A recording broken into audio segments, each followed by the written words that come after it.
Hello everyone, once again welcome back. Industrial law में हमारा second unit चल रही है जिसमें हमने एम्प्लॉय कंपनसेशन एक्ट स्टार्ट किया है। एम्प्लॉय कंपनसेशन एक्ट के बहुत सारे टॉपिक्स हम कवर अप कर चुके हैं। आज हमारा जो टॉपिक है इस लेक्चर में हम कवर अप करेंगे ऑक्यूपेशनल डिसीज़ और कंडीशंस रिसीविंग कंपनसेशन। तो ये दो टॉपिक हम आज के अपनी अपनी वीडियो लेक्चर में कवर अप करेंगे। So let's start employ compensation act 1923। The topic occupational disease. Occupational disease क्या होता है ये हम कवर करेंगे। किन किन कंडीशंस में ऑक्यूपेशनल डिसीज़ को कंसीडर करते हुए एक एम्प्लॉयज़ को कंपनसेट किया जाता है। तो उससे पहले हम आज ये समझेंगे कि भाई ऑक्यूपेशनल डिसीज़ है क्या।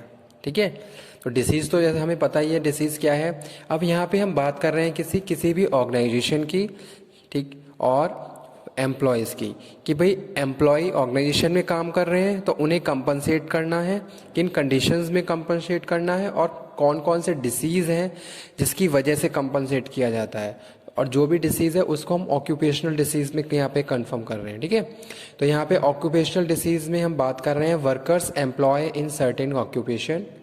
वर्कर्स को एम्प्लॉय किया गया in certain occupation are exposed to certain disease which are inherent in those occupation। Okay, यानी कि सपोज जैसे कि हम बात करते हैं एग्जाम्पल कोड के थ्रू हम समझते हैं कि भाई किसी वर्कर्स को किसी ऑर्गेनाइजेशन में हमने हायर किया। अब हमने हायर किया लेकिन क्या है, उसको कोई डिसीज हो गया जिसकी वजह से वो अपने अर्निंग फैक्टर्स, जो भी उसके अर्निंग फंक्शंस हैं, उसको परफॉर्म नहीं कर पा रहा है।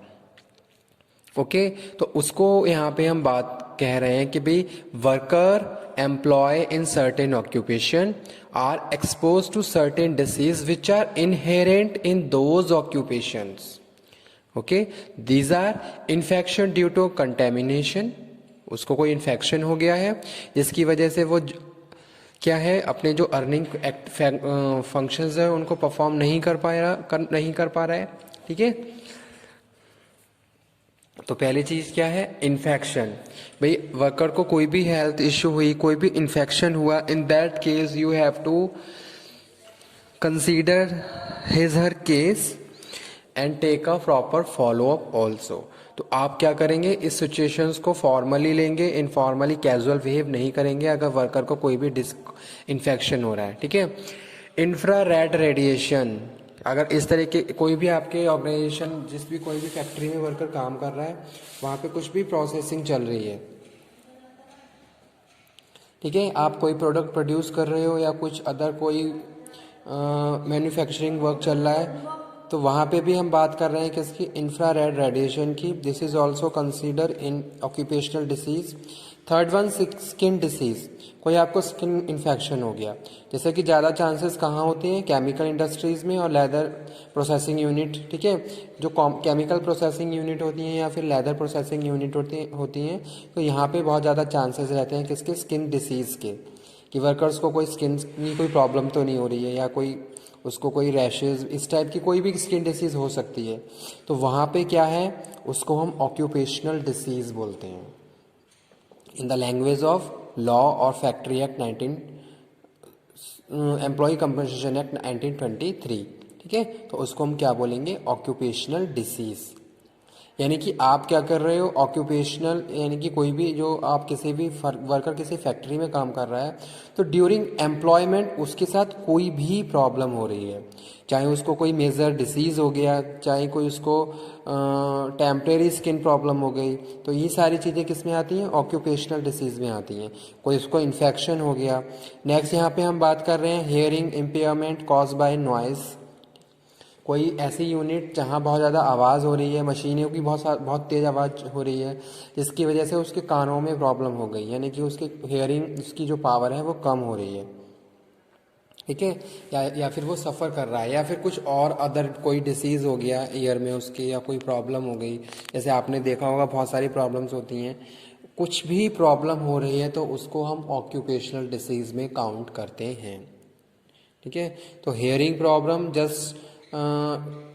किसकी वजह से, जैसे कोई भी मैन्युफैक्चरिंग यूनिट है वहाँ पे बहुत तेज़ आवाज़ हो रही है, जैसे आपने देखा होगा बड़ी बड़ी यूनिट होती हैं वहाँ पे मशीन्स चल रही होती हैं, वुड, आप किसी वुड की इंडस्ट्री में चले जाइए तो वहाँ पे आपको बहुत सारी ऐसी मशीन मिलेंगी जो बहुत ज़्यादा नॉइजी होती हैं, तो उनकी वजह से वर्कर्स को वहाँ पे आपने देखा होगा ईयर प्लग दिए जाते हैं ताकि उनको कान में कोई प्रॉब्लम ना हो, उनके कान के पर्दे पे उसका उस नॉइज़ का इफ़ेक्ट ना हो।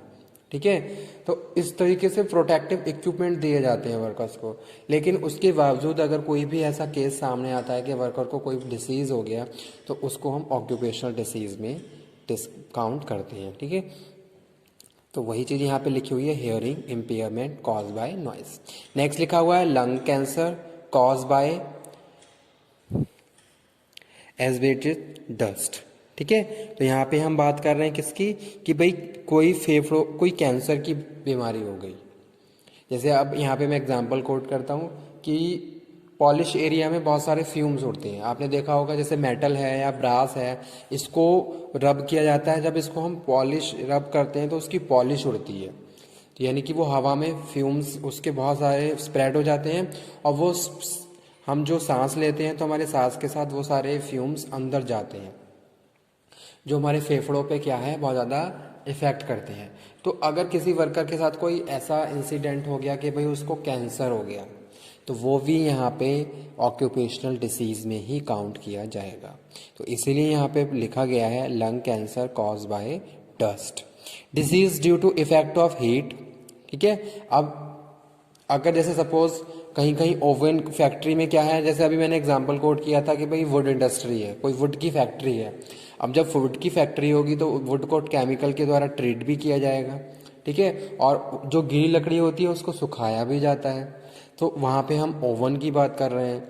तो वो चीज़ यहाँ पे हम बात कर रहे हैं disease due to effect of heat और कोल्ड, या तो गर्मी की वजह से वहाँ का क्लाइमेट क्या हो गया, चेंज हो गया, जिसका इफेक्ट उसकी बॉडी पे पड़ा और उसको कोई बीमारी हो गई, या फिर कोल्ड एरिया बहुत ज़्यादा ठंडा, जैसे सपोज आपने देखा होगा कोल्ड स्टोरेज वगैरह होते हैं जहाँ वेदर को प्रॉपर कंट्रोल किया जाता है। अगर बहुत प्रॉपर वहाँ पे सेटअप नहीं है तो वहाँ पे क्या है, वर्कर क्या रहेंगे, कोल्ड में ही काम करेंगे, तो उसकी वजह से कोई प्रॉब्लम हो रही है। तो कोई भी डिसीज़ हो रहा है वो यहाँ पे किस में काउंट किया जाएगा, वो यहाँ पे ऑक्यूपेशनल डिसीज़ में ही काउंट किया जाएगा। तो स्टूडेंट ये हम बात कर रहे थे किसकी, ऑक्यूपेशनल डिसीज़ की।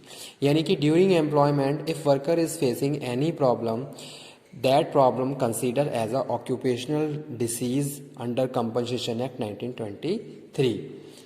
मैं किसी फैक्ट्री में काम कर रहा हूँ, उस फैक्ट्री में ड्यूरिंग एम्प्लॉयमेंट काम करते समय मेरे साथ कोई भी प्रॉब्लम हो रही है।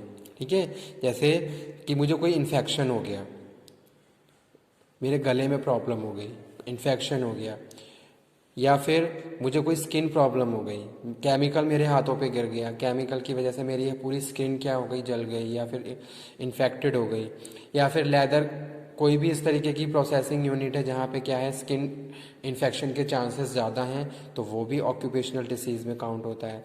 कोई मेजर प्रॉब्लम क्रिएट हो गई, जैसे कैंसर की प्रॉब्लम हो गई, या फिर कोई अदर मेजर इश्यूज क्रिएट हो गए, या फिर कोई डिसीज़ हो गया कहाँ किसकी, वहाँ के एनवायरनमेंट की वजह से, तो ये सब चीज़ें स्टूडेंट हम ऑक्यूपेशनल डिसीज़ में काउंट करते हैं।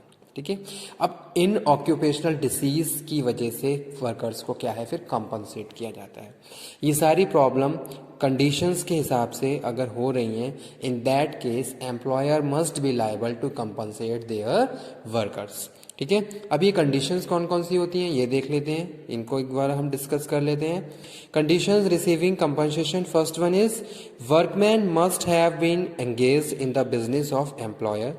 ठीक है, तो यानी कि जो भी वर्कमैन है वो मस्ट बी एंगेज्ड, क्या होना चाहिए, इन्वॉल्व होना चाहिए किसमें, एम्प्लॉयमेंट में, यानी कि वो ड्यूरिंग एम्प्लॉयमेंट उसके साथ ये सारी चीज़ें होनी चाहिए। तो वो चीज़ यहाँ पे लिखा हुआ है, workman must have been engaged in the business of employer and must not be doing something for personal benefit, यानी कि कुछ ऐसा ना कर रहा हो जो उसके पर्सनली बेनिफिट के लिए हो, वो ऑर्गेनाइजेशन के लिए काम कर रहा हो, अपनी फैक्ट्री के लिए काम कर रहा हो, और उसके ड्यूरिंग दैट टाइम उसको वो प्रॉब्लम क्रिएट हुई है उसके साथ। ठीक है, तो in this condition employer must be liable, तो इस कंडीशन में क्या है, एम्प्लॉयर लायबल है कि वो क्या है उसको कंपनसेट करे। ठीक है, तो वही चीज़ यहाँ पे हम बात कर रहे हैं कि भाई कोई पर्सनल बेनिफिट के लिए वो काम नहीं कर रहा है, वो एम्प्लॉय क्या कर रहा है, जो भी वर्कमैन है वो ऑर्गेनाइजेशन के लिए काम कर रहा है, जैसे कोई प्रोसेसिंग चल रही है, केमिकल का की प्रोसेसिंग चल रही है, तो ऐसा नहीं है कि वो खुद के लिए कुछ ऐसा केमिकल कलेक्ट कर रहा था या कुछ नहीं।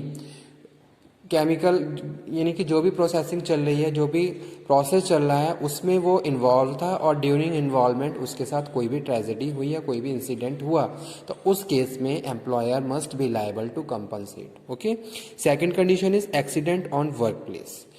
Accident must be on work place. जिस भी प्लेस पे आप काम कर रहे हो वहां पे एक्सीडेंट होना चाहिए, वो सारी सिचुएशंस वहां पे अराइज होनी चाहिए। ठीक है, तो इस कंडीशन में क्या है, एम्प्लॉयर लायबल है कंपनसेशन के लिए। नेक्स्ट यहाँ पे हम बात कर रहे हैं किसकी, injury must have resulted from the risk incidental duties of services. यानी कि जो भी इंजरी हुई है वो ड्यूरिंग द सर्विस होनी चाहिए। जो भी हम बात कर रहे हैं वो सारी चीज़ें, चाहे हम पार्शियल डिसेबलमेंट की बात करें चाहे हम टोटल डिसेबलमेंट की बात करें, वो सारी चीज़ें during employment in the work place होनी चाहिए। तो ये कंडीशन अप्लाई करती होती हैं किसमें, एम्प्लॉय कंपनसेशन एक्ट 1923 में। ओके, तो यही था हमारा आज का टॉपिक, जिसमें हमने कवर किया ऑक्यूपेशनल डिसीज और कंडीशंस रिसीविंग कंपनसेशन। तो अगर हम बात करें कंपनसेशन की, तो कंपनसेशन के लिए ये कंडीशन हर ऑर्गेनाइजेशन में अप्लाई की जाती हैं और इन सब कंडीशंस के ही हिसाब से वर्कर्स को कंपनसेट किया जाता है। ठीक है, उसमें भी हम ये कंसीडर करते हैं कि भाई वर्कर पार्शियल डिसेबलमेंट है या टोटल डिसेबलमेंट है। तो आपने देखा होगा कभी कभी केसेस ऐसे निकल आते हैं कि वर्कर पार्शियली डिसेबल हो गया। ठीक है, कोई भी उसके साथ प्रॉब्लम क्रिएट हुई जिसकी वजह से वो कुछ टाइम के लिए क्या है, कैपेबल नहीं है कि वो जॉब कर सके, अपने अर्निंग फंक्शंस को परफॉर्म कर सके। तो उस केस में क्या है, एम्प्लॉयर की रिस्पॉन्सिबिलिटी है, लाइबिलिटी है कि वो उसको क्या करेगा, according to employees compensation act 1923 जो भी प्रोविज़न गवर्नमेंट ने डिसाइड करे हैं उसके हिसाब से वो उसको कंपनसेट करेगा। ठीक है, तो यही आज हमने टॉपिक कवर अप किया, ऑक्यूपेशनल डिसीज और कंडीशंस रिसीविंग कंपनसेशन। तो आज का टॉपिक यहीं पे फिनिश करते हैं। नेक्स्ट लेक्चर में नेक्स्ट टॉपिक कवर अप करेंगे। Thank you very much.